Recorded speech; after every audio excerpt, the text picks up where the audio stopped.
Count on. This is WNEM-TV5 News at 5:30. Strong winds, heavy rain, rumbles of thunderstorms are looming in our forecast as we take this live look over a dry Saginaw tonight. But will all these systems move out so we can see a quieter day tomorrow if they come into our area? Chief Meteorologist Brian Bachman has a closer look at what we can expect in our area. Brian. Well, hi there, Carrie and David. We're looking at some pretty strong thunderstorms beginning to move into western parts of mid-Michigan tonight and even beginning to make some progress into Saginaw and Midland counties right now. Let's get you right out to your first Warn 5 pinpoint Doppler radar. Now, the first thing to note here is we do not have any severe thunderstorm warnings or really any warnings of the sort in effect at the present time, but of course that could change, so we will keep you posted.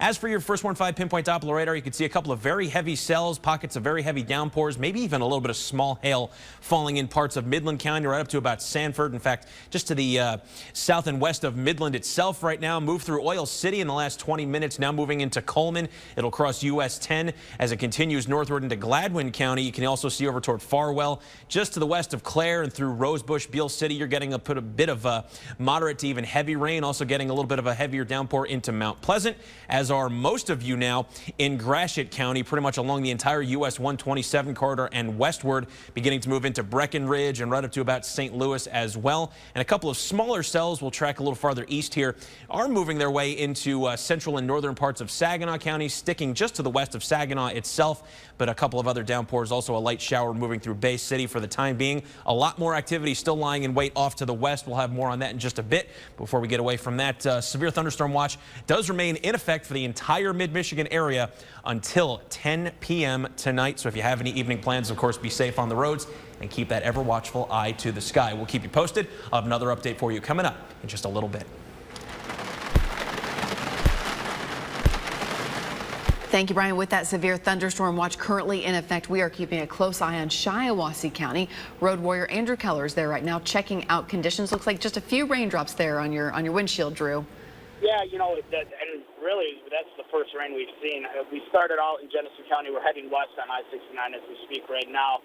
You can see the sky is definitely getting darker off in the distance. And when we started the trip, it was sunny out. It was very nice out. We have seen some cloud formations begin. So, of course, you know, obviously we are keeping our eye to the sky. Right now, obviously, the road conditions are fine. Everyone is moving at a good pace. But, you know, obviously with this weather coming in, it's a good reminder if you do have outdoor activities, such as a baseball game for your child or soccer or whatever it may be, plan to play some golf, you know, really keep your eyes peeled and, you know, mind bright in case something happens, have a plan in place. If you do see thunder or if you do see lightning or hear thunder, make sure you get yourself into shelter immediately. And, of course, you know, if you are driving in some subpar conditions and it starts getting dark out, it's always a good idea to run with your headlights on, as well as, you know, give yourself adequate distance between you and the car in front of you. But these are the conditions right now. The rain is just starting to pick up as we drive west on I-69. Reporting from Shiawassee County, Andrew Keller, WNEM-TV5. All right, Drew, thank you. We will be watching the road conditions all throughout the night. Stay with TV5 on air and online for continuing coverage.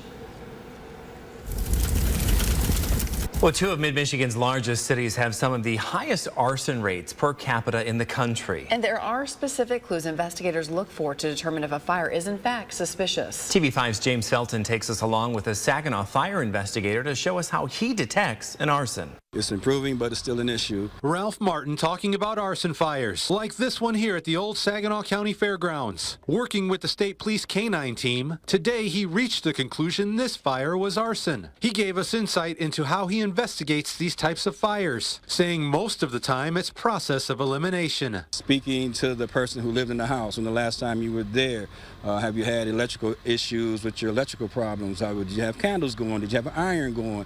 Were you cooking? Did you have power to your house? Is there electrical, gas? Those type of things help me to eliminate. And once all of those are eliminated, there's not much else left. Arson fires are also a problem in Genesee County, particularly Flint.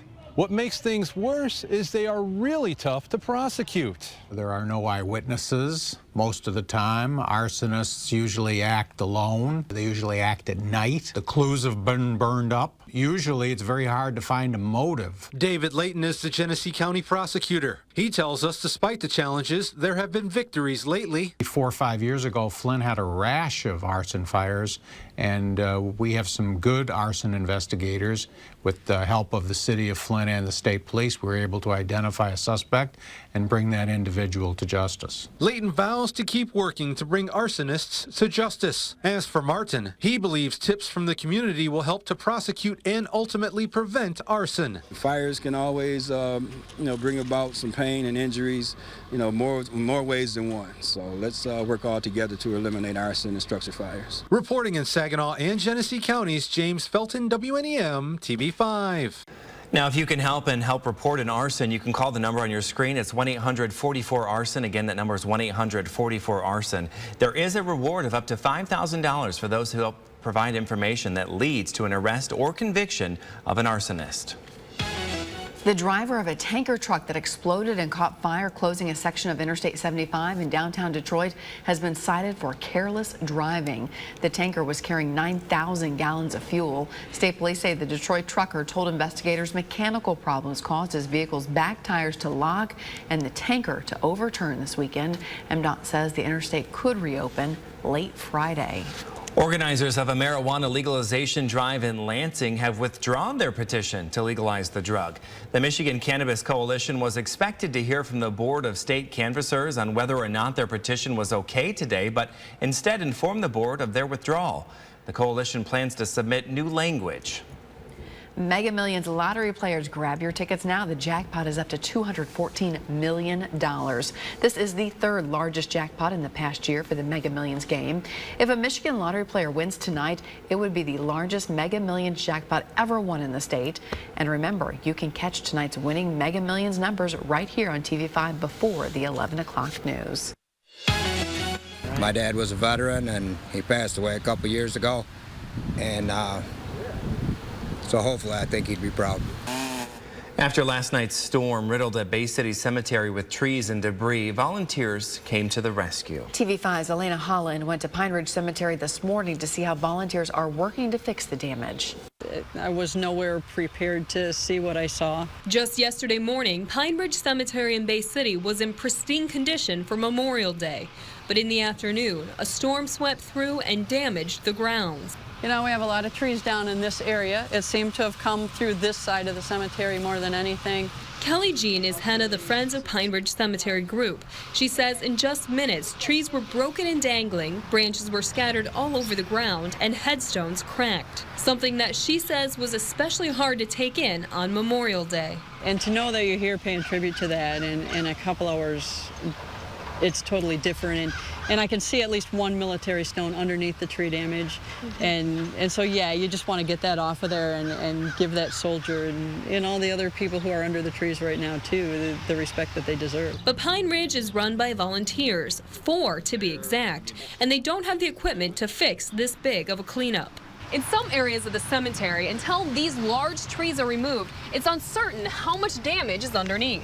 We have a military stone underneath this tree. And there's no time to waste. Saturday, Pine Ridge is putting on a special memorial ceremony for a Civil War veteran finally receiving a headstone. We need the whole place cleaned up for the ceremony on Saturday. Pine Ridge is home to many Civil War era veterans. It's the oldest cemetery in the city. And right now, the goal is to fix the damage that has been done. Whether you can mow, whether you can trim trees, we desperately need tree trimming people so we can get a lot of our trees trimmed back, so hopefully this type of thing never happens again. In Bay City, Elena Holland, WNEM-TV5. I have a feeling that Michigan will come through on this one. Without a doubt. Well, folks are fighting the blight in our communities. And coming up tonight at 6, how Flint and Saginaw plan to turn things around. And a team-up that people have been waiting for. Still ahead, how you can have a Kate Spade and charge your phone at the same time. An airline makeover after 2 tragedies, how Malaysia Airlines plans to change its image. And criminals helping the public stay safe. Find out how you can keep safe from burglars with some tips